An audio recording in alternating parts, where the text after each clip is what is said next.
اور حقیقی توبہ یہی ہے کہ انسان جب گناہوں پر نظر کرتے ہوئے اپنے رب کی بارگاہ میں سچے دل سے توبہ کرتا ہے تو رب اس کے گناہوں کو معاف فرما دیتا ہے،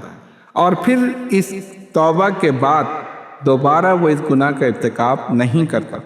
صحابہ کرام رضوان اللہ تعالی علیہم اجمعین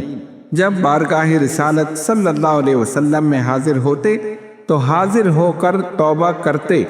تو حقیقی توبہ کرتے، یعنی جب انہوں نے نبی آخر الزماں صلی اللہ علیہ وسلم کے دست مبارک پر اسلام قبول کیا تو گزشتہ گناہوں سے تائب ہو گئے، اور ایسے تائب ہوئے کہ پھر ساری زندگی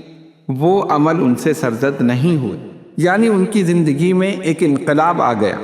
اور وہ اپنے گزشتہ اعمال سے اس طرح تائب ہوئے کہ پھر سچے پکے مومن مسلمان بن گئے۔